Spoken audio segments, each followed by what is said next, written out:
ताला मुझे उम्मीद है कि आप लोग सब खैर आफियत से होंगे। देखिए, आज मैं आपको बहुत ही ज़्यादा प्यारा मसला बताने वाली हूँ और मुझे उम्मीद है कि आपको सुनकर आपका ईमान ताज़ा हो जाएगा।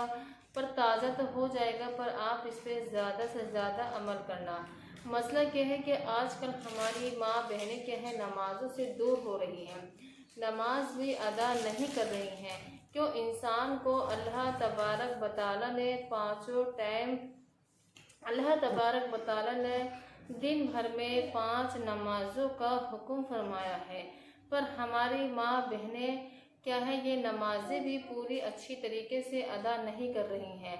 तो इसी के तौर पे इमाम अहमद रज़ा अली रहमतुल्लाह ताला अलैहि वसल्लम ने एक इरशाद क्या फरमाया, देखें सुने। नमाज के ताल्लुक से है, हज़ारों साल अज़ाब नारे का हकदार, यानी कि अगर हमारी माँ बहन ने अगर एक भी नमाज छोड़ दी है तो ये क्या है, हज़ारों साल अज़ाब नारे दोज़ख का हकदार बन जाएगी।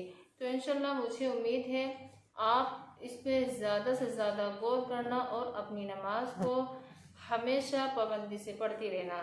देखिए सुने क्या है, मेरे आका आला हज़रत इमाम अहले सुन्नत मौलाना शाह इमाम अहमद रज़ा खां अली रहमतुल्लाह रहमान ने इरशाद फरमाया, हकदार के बाद जुमला हुकूक अल्लाह में से हम अजीम नमाज है, यानी कि अल्लाह का जो है वो क्या सबसे पहले नमाज है। जुम्मा व ईदीन या बिला पाबंदी पजगाना पढ़ना हरगज़ निजात का जिम्मेदार नहीं। जिसने कसदन एक वक्त की छोड़ी हज़ारों वर्ष जहन्नम में रहने का मुस्तहिक होगा। अगर किसी हमारी माँ बहन ने क्या है, एक टाइम की अगर नमाज छोड़ दी है तो ये क्या है, जहन्नम का क्या हो जाएगा, हकदार हो जाएगा। जब तक कि तौबा ना करे और उसकी कज़ा ना कर ले। मुसलमान अगर उसकी ज़िंदगी में उसे एक लख्ते यानी बिल्कुल छोड़ दे, उससे बात ना करे, उसके पास ना बैठे, तो ज़रूरी वो उसका सज़ावार है। यानी इसमें ये फरमाया है इमाम अहमद रज़ा ने, अगर हमारी माँ बहन अगर कोई नमाज नहीं पढ़ती है तो आप इसके पास नहीं बैठिए, आप इससे बात नहीं करिए।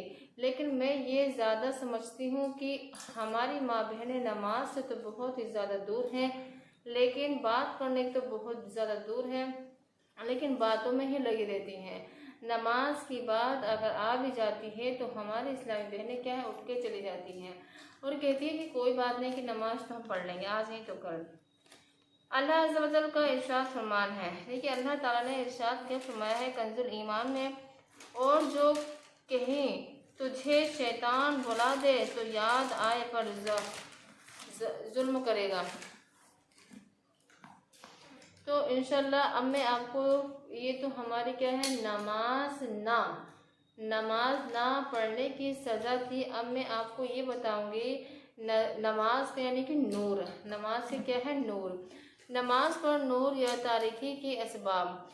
हज़रत सैयदना उबाद बिन साहबित रज़ियल्लाहु अन्हु से रिवायत है कि नबी रहमत शफी उम्मत शहंशाह नबूवत ताजदार रिसालत सल्लल्लाहु ताला अलैहि वसल्लम का फरमान है, अलीशान है, जो शख्स अच्छी तरह वुज़ू करे फिर नमाज के लिए खड़ा हो, इसी तरह रुकू सुजूद और क़िरात को मुकम्मल करे तो नमाज कहती है अल्लाह ताला तेरी हिफाजत करे। क्या करे? अल्लाह ताला तेरी हिफाजत करे। जिस तरह तूने मेरी हिफाजत की है, फिर उस नमाज को आसमान की तरफ ले जाया जाता है और उसके लिए चमक और नूर होता है। बस उसी के लिए है आसमान की दरवाजे खोल दिए जाते हैं, हत्ता कि अल्लाह ताला की बारगाह में पेश किया जाता है और वो नमाज उस नमाजी की शफाअत करती है। और अगर वो उसका रुकू सुजूद और क़िरात मुकम्मल ना करे तो नमाज कहती है अल्लाह ताला, नमाज क्या कहती है, अल्लाह ताला तुझे ज़ाया कर दे जिस तरह तूने मुझे ज़ाया किया है। फिर उस नमाज को इस तरह आसमान की तरफ ले जाया जाता है और उसकी पर तारीकी और अंधेरी और छाई होती है और उस पर आसमान के दरवाजे बंद कर दिए जाते हैं और फिर उसको पुराने कपड़े की तरह लपेट कर उस नमाजी के मुंह मार दिया जाता है। तो इंशाल्लाह मुझे उम्मीद है आपको ये नमाज के जो मैंने आपको हदीस बताई है आपको उस पर ज़्यादा से ज़्यादा अमल करना और दूसरों तक भी पहुँचाना। अल्लाह।